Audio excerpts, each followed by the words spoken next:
Hey guys, Travis Cook here. It's the 8th of September 2020 and there was a few things that inspired me today, so I decided to make a second video. So this video is going to be about the royal divorce, the Brexit update, and just a little bit again about COVID. So Prince Harry has decided, and his wife Meghan, that they want to disassociate themselves from the royal family, and it seems that their final sort of parts of that puzzle are coming into play, so that they are actually will be removed from royal duty. They won't have to be they won't have any of the, I guess, the burdens, but the privileges that must come with being in the royal family. But this, I think, is great. I mean, there's quite a lot of a negative response. People just sort of like, well, fuck them then, whatever. But I mean, I guess if you are a royalist, this might be kind of upsetting. It might be kind of insulting, like they're disrespecting their royal privilege, their royal heritage. But I think it's great because I think the royal family is so outdated. The entire notion of having these ruling class because they just happen to get there through maybe, I don't even know exactly how the royal family was formed, but when I look back at some of the history and even how, you know, the restriction of crests and shields and stuff like that, and all of this stuff, I imagine the trickery and deceitfulness has been going on for hundreds of years, and it's led I can't see the royal family having gotten to their position of power in an honest, clean, just way. That's basically what I'm getting at. So I'm not fussed at all if the royal family totally disbanded, and maybe even once the Queen dies we can just fuck it off. But we'll see. There are still a lot of people who believe in all of that. But then you have Prince Andrew, of course, who, you know, I don't know if he stepped down or was removed from royal duty, but so it's not looking great for the royal family. But yeah, I wonder how far the investigations against Prince Andrew are going. Haven't heard much about that at the moment or recently. Have to look into that.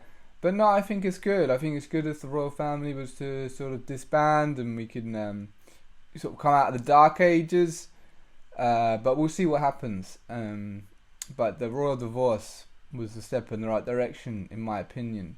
And so, with Brexit, so Boris, admittedly, you know, a lot of things he does wrong domestically, but maybe he's just towing the line whilst he tries to sort out some other issues. And one of these major issues is Brexit. He's been solid on Brexit. His party's been taking no shit on Brexit and really does seem to be holding their ground against the EU, and it looks like we may actually leave with no deal, which the first time that was floated around seemed like such a bad idea. But now it doesn't seem so bad because the EU is not treating us like an independent country. It's still treating us like a country that's sort of within the EU with the way they're trying to do their negotiations and the level playing field, as they call it, which essentially means you have to abide by the EU standards, and it makes trade deals with other countries a bit more difficult because of that. So we just have to look at ourselves now. We are independent. Yeah, sure, we used to be a part of the EU, but now we're not. We voted to get out of there. We finally got out of there.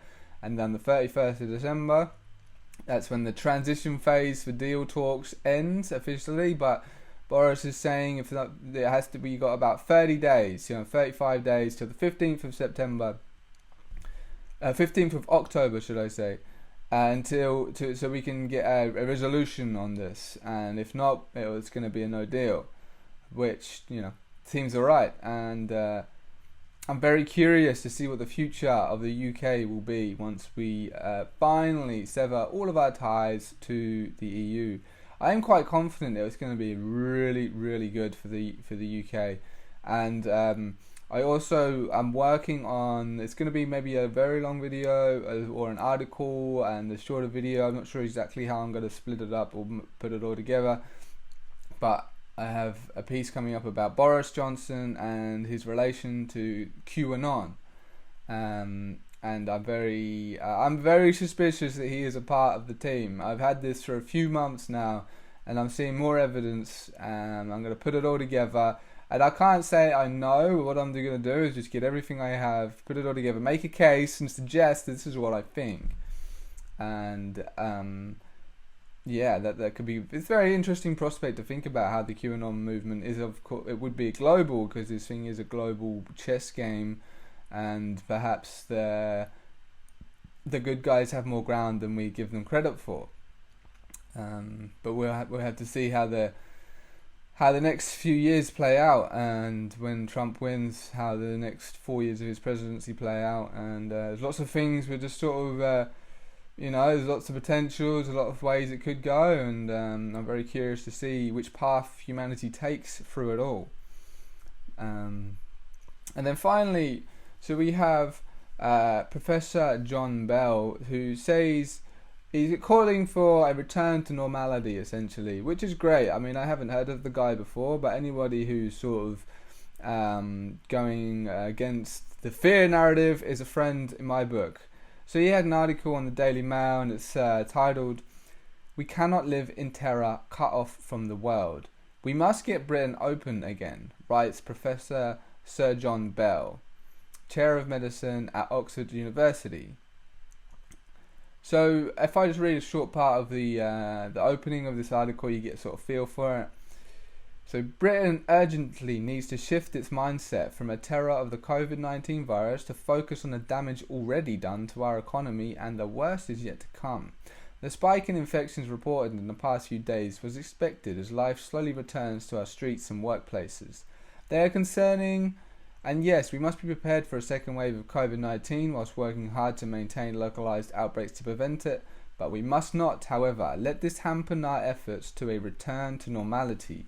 Much of the increase in infections is among the young, who tend to experience moderate or no symptoms. Crucially, we have not seen a jump in hospital admissions or deaths. So, couple of things there. I don't think there's going to be a second wave, but a lot of people are scared about that. So, we've got to at least take that into account. And the fact that there's no jump in hospital admissions or deaths. It's just cases. It's a case-demic now. These are people who have to get tested to know they have the virus. So kind of shows you what level of a pandemic we're actually in, right? And again, most of the young people...